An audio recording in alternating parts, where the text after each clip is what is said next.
Namaskar, good evening. You are watching Rajya Sabha television. I am Smriti Rastogi with News Tonight. Let's begin the bulletin with the top headlines. G20 nations call for stable trade environment and reform of World Trade Organization. Pledge to back global anti-corruption efforts by stepping up cooperation on asset recovery, denying safe haven to fugitive economic offenders. Prime Minister Narendra Modi invites G20 countries to join global coalition on disaster resilience.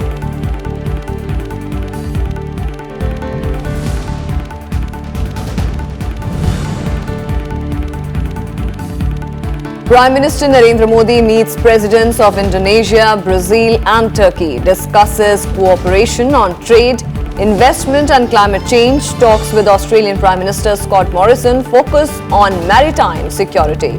Prime Minister returns to New Delhi after concluding Japan visit.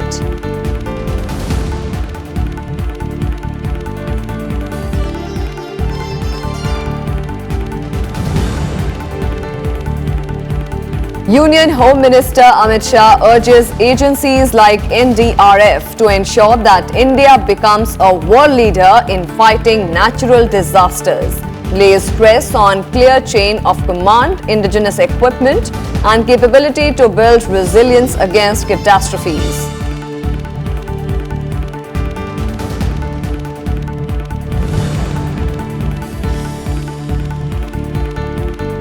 On One Country, One Ration Card scheme, Centre gives 30th June 2020 deadline for states and union territories. Union Food Minister Ramvilas Paswan says initiative will allow beneficiaries to buy cheap rations from anywhere in the country.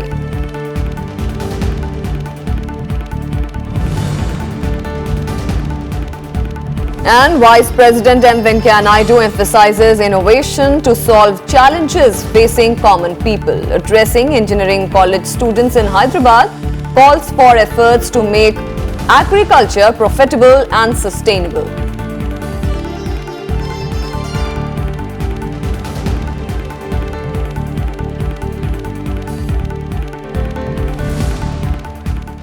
Prime Minister Narendra Modi on Saturday arrived in Delhi after concluding his three-day visit to Japan, where he attended the G20 summit and met with world leaders, including US President Donald Trump.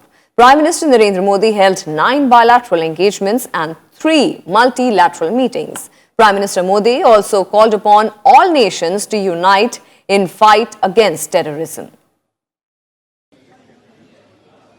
On display at the G20 summit in Osaka, it was Prime Minister Modi's well-thought-out outreach and firm enunciation of India's stand on various issues. The Prime Minister showcased India through a vision that emphasizes digital technology, economic opportunities for all, women's empowerment and inclusive development. He also explained his initiatives on yoga, Ayushman Bharat, Jan Dhan Yojana and his slogan of Sabka Saath, Sabka Vikas and Sabka Vishwas. Prime Minister Narendra Modi, who led India's delegation, raised many issues of global concern as well as highlighted the role of India's new innovation into making change in a manner that benefits all. And he said Sabka Saath, Sabka Vikas, that means we'll take everybody's help for everybody's benefit.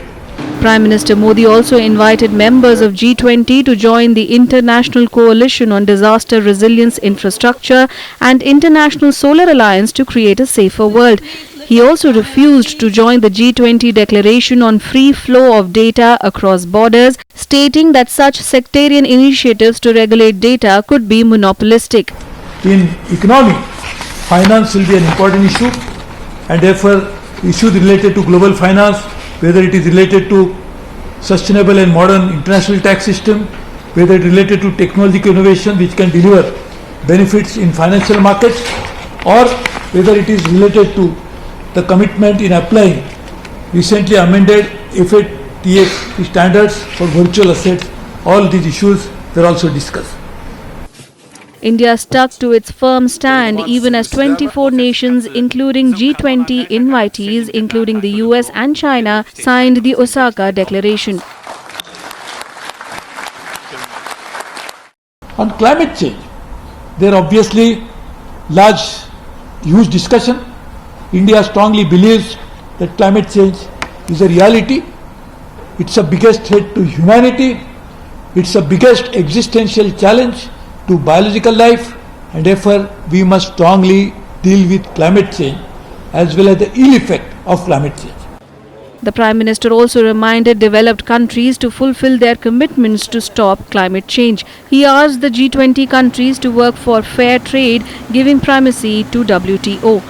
On the climate change issue, which adversely impact many countries, there was again a reaffirmation, or India, Prime Minister Modi, as you know, is a strong advocate of Green Energy, International Solar Alliance and other such initiatives, managed to rally around G20 economies to reaffirm faith in the implementation of the Paris Accord. Prime Minister Modi also utilized the opportunity to hold bilateral and plurilateral talks with more than 20 countries and organizations that matter in world affairs. His talks with US President Donald Trump eased suspicions on trade between the two countries. Prime Minister Modi articulated his stand on peace in the Indo-Pacific region and the need to isolate terror in talks with JAI, RIC and BRICS nations.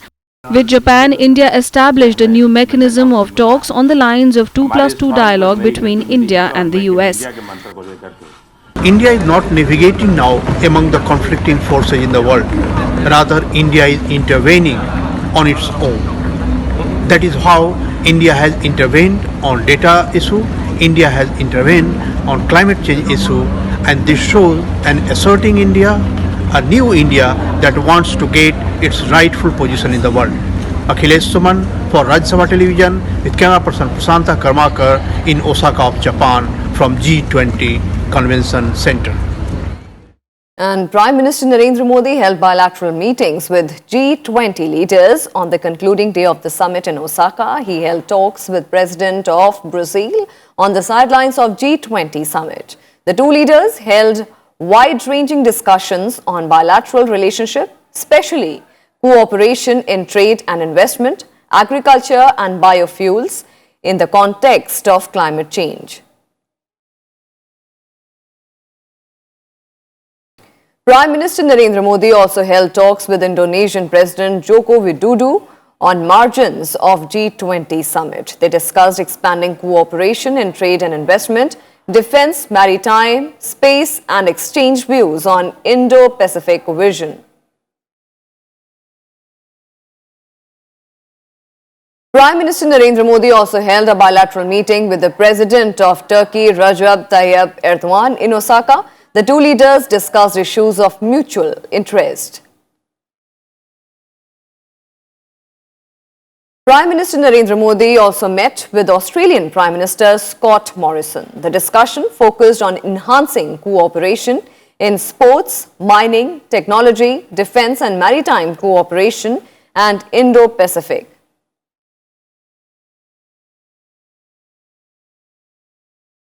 And striking a conciliatory note amid ongoing trade war with China, US President Donald Trump has said that trade negotiations with China are back on track after excellent talks with Chinese President Xi Jinping.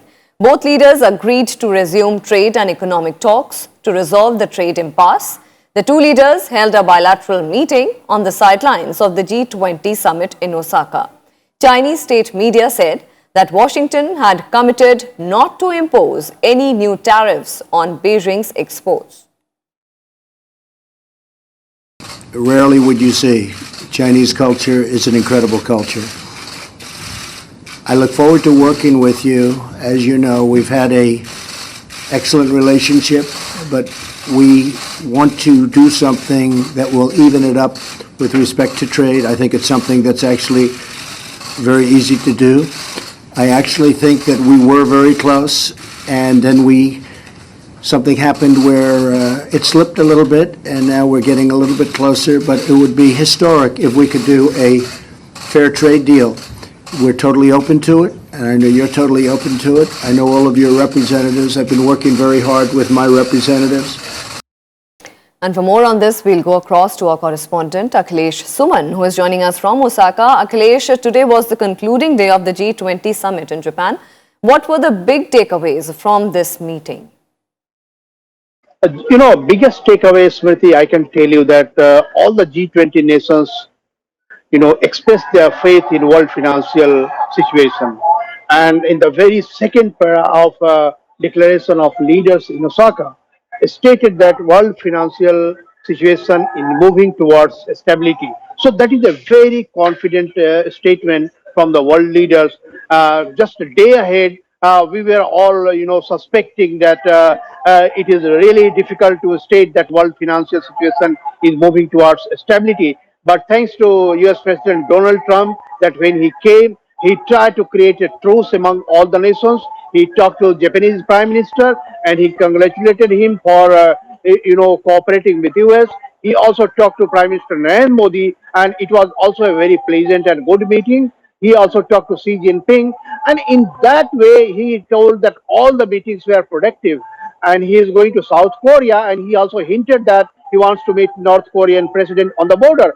So in that way, you can see that giving all the messages, and in between, Prime Minister Narendra Modi was also making a very right core about that climate change, about the trade issues, and the joint statement said that all the member nations will try to create a situation when smaller countries and bigger countries can have a level playing field. And Right. they also, the statement also said that terror financing should be stopped, and we will do all our best so that terror financing is not continuing. So in that way, all the concerns of India and other nations who are developing fast were addressed.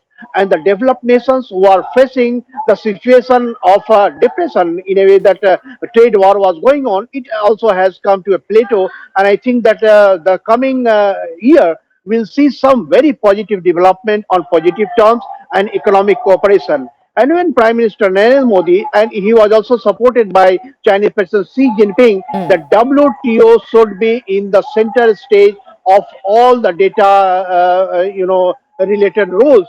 And it was accepted, though in the final draft, when Japanese Prime Minister Shinzo Abe mooted a proposal for data trade. Prime Minister Narendra Modi and India's position was that we are not into it. We asserted that no data-related issue should be addressed at G20 level or a bilateral level or individual level. It should be left to WTO. So in that way, right words went from India, and it was accepted respectively by other member nations. So in a Right. way that what we were talking about, multilateralism, giving primacy to WTO in trade, Right. and pluralistic approach in trade negotiations, it was in a virtually accepted, and every country accepted that this is a time to Right. All create a right. truce rather than confrontation. So I All think right, this was a Akhilesh. very good G20 meeting, and there was no dramatic in the G20 meeting. So everyone was Absolutely. realistic, and everyone was expressing their heart and their mind. That. Right.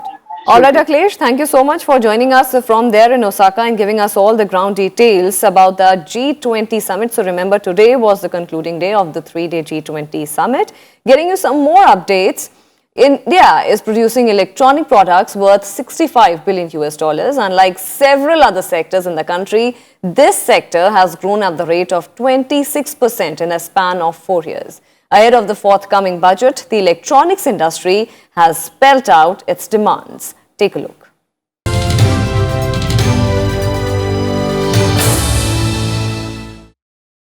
India's electronics industry is emerging as a major disruptive force across multiple sectors. Electronics system and manufacturing designs have become a key factor driving growth and innovation. The industry wants the government to focus on investments in electronic component manufacturing. Besides, it is also seeking investment promotion in high-value added manufacturing segments. Given that electronics is also a key enabler in creating an intelligent economy like smart homes, smart transportation and smart cities, associations have urged the government to back efforts to create 50 intelligent electronics incubators. We are not able to make the components and the semiconductors, the raw materials. That is where we require more investment, and we require we require more power. We need more finance. So I think these are basically the areas where the government has to support us. The industry also wants an interest subsidy on term loans and working capital credit, direct tax benefits through lower corporate tax rate, and subsidies for employment generation and skill development. Further, to kickstart electronics exports and attract large domestic and foreign investments, it is recommending 200% deduction of trade fair expenses. Benefits which are given to the industry should be based on value addition, and we need to promote the manufacturing of components and parts in semiconductors. And a second thing is, the export promotion. Because I think in exports, India is still lagging behind, and there is a lot of scope in the global market, which we should try to exploit and take benefit of. The government approved the National Electronics Policy 2019 to achieve a turnover of $400 billion for the electronics system design and manufacturing sector by 2025. It also estimates 1 crore jobs will be created in this period. Kriti Mishra's report for Rajya Sabha TV. And India's foreign exchange reserves are at a record high. Data from Reserve Bank of India shows that foreign exchange reserves hit $426.42 billion as of June 21st, up $4.2 billion from a week ago. At current levels, forex reserves have reclaimed the earlier record of $426.1 billion hit in April 2018. The rise in reserves was on account of increase in foreign currency asset, which is a major component of the overall foreign exchange reserves. Reserves have risen as both equity and debt inflows have picked up following results of the general elections in May.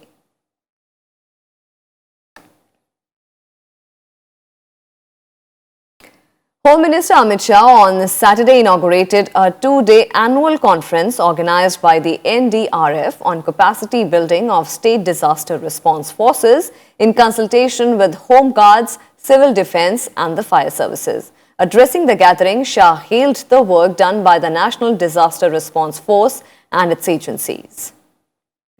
Home Minister Amit Shah has pitched for indigenous equipment to make India a leader in disaster response. He was addressing a 2-day annual conference on capacity building of state disaster response forces in consultation with Home Guards, Civil Defence and Fire Services in New Delhi on Saturday. Shah also praised the work done by the National Disaster Response Force and its agencies.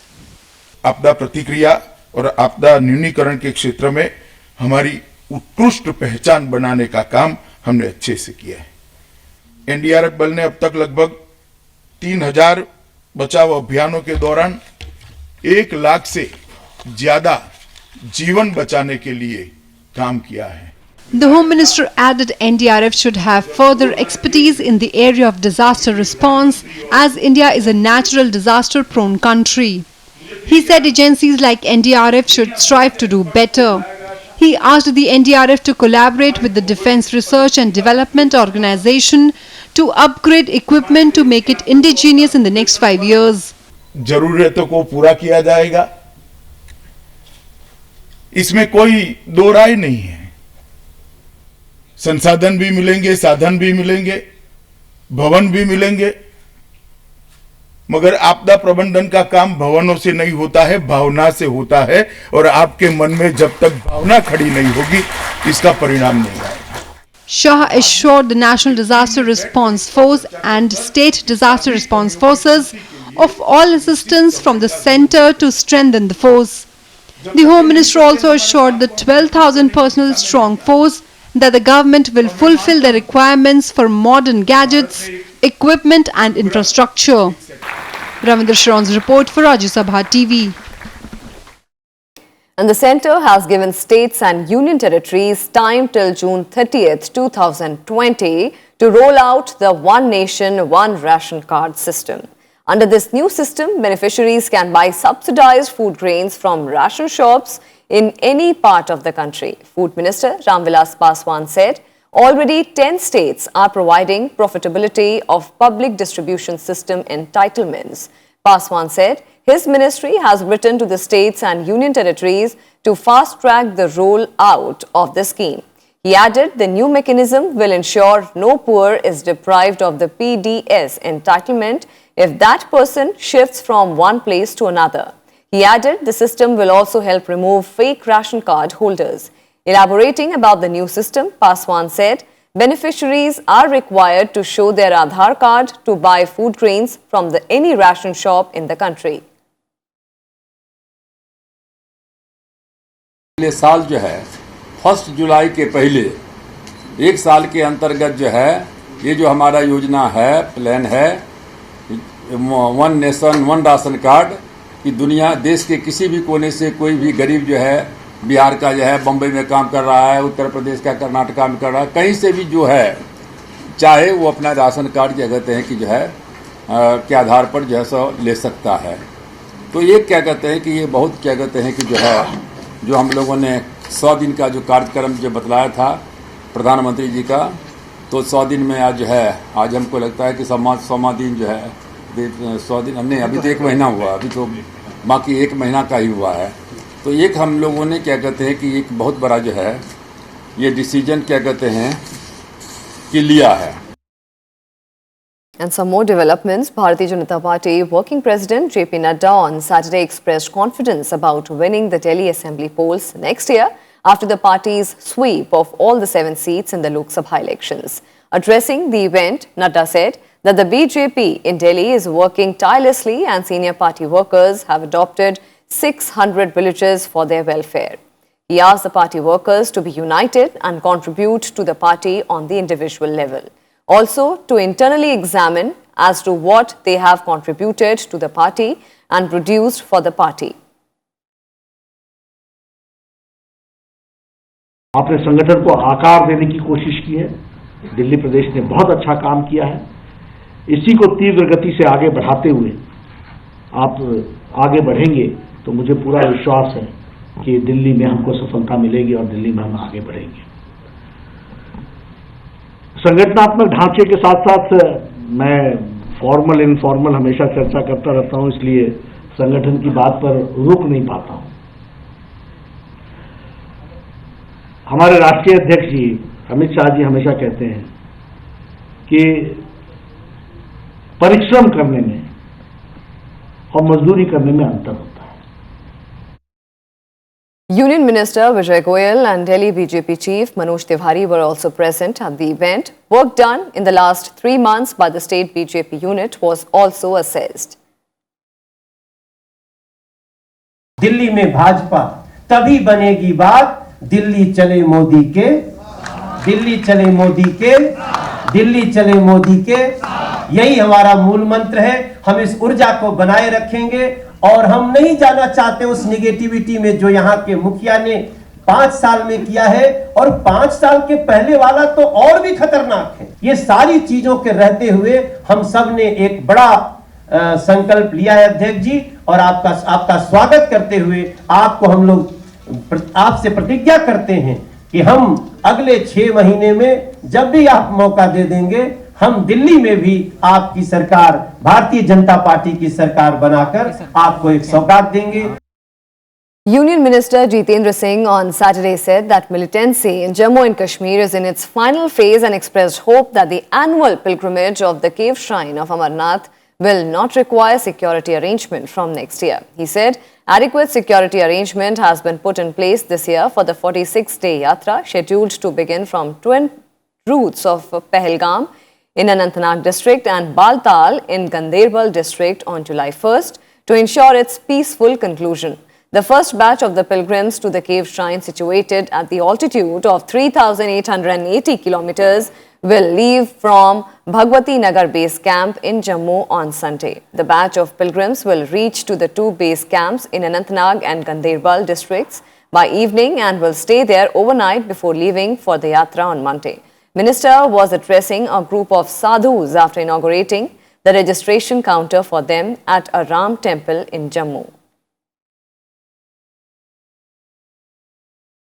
At least 15 people, including 4 children, were killed on Saturday morning after a compound wall collapsed at the construction site in Pune's Kondwa area. A portion of 22 feet high compound wall of a residential building fell on a temporary shacks of laborers after heavy rains. The intensity of the impact increased as many cars parked along the wall inside the society too fell on the shanties.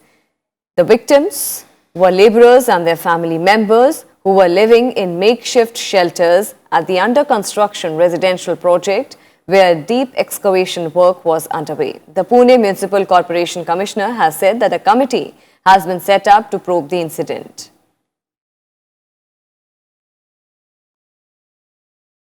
Vice President M. Venkaiah Naidu was in Hyderabad on Saturday. He addressed the graduation day of an engineering college in Hyderabad. On this occasion, the Vice President emphasized on innovation to solve the challenges of the common people.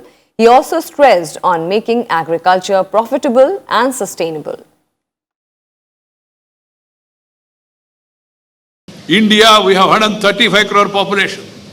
So can you be complacent on this? So you have to focus on agriculture. Agriculture is facing problems. We must make agriculture viable. For that also we must come out with new ideas. That is also required. While introducing the students for futuristic technologies, we must never fail to sensitize them to the principles of conservation and sustainability. Higher education has a unique role in preparing torchbearers of tomorrow. It is essential for higher education institutions to mold the next generation by inculcating the core values of patriotism, honesty, social responsibility, discipline, compassion, respect for women and pluralism. These are all very, very important for all the youngsters because without this, you cannot make progress. So please, the values of patriotism, देश हम सब लोग इस देश में पैदा हुआ, इस देश का सुरक्षा हमारा कर्तव्य होता है. Safety and security of India is paramount to us. We should not make any compromise on safety of security of country. And the Narendra Samman Awards were conferred at an event in Delhi on Saturday. The award has been instituted by the communications branch of the RSS. Senior journalist and president of Indira Gandhi National Centre for Arts, Ram Bahadur Rai, was conferred with the Lifetime Achievement Award.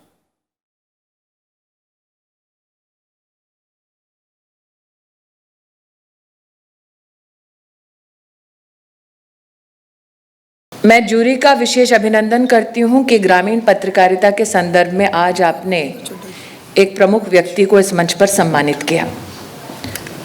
अगले साल जो jury बने, मेरी ओर से अशोक जी को और पूरी व्यवस्था चलाने वाले वगीश जी को आग्रह है, भाषा के संदर्भ में जो पत्रकारिता करते हैं, विशेष जिसमें पाठक कम हो, ऐसी भाषा में पत्रकारिता करने वाले अगर पत्रकारों का हम अगले वर्ष सम्मान कर सकें तो मुझे लगता है कि सही मायने में पत्रकारिता को सम्मान देने की दृष्टि से ये बहुत बड़ा एक कदम होगा.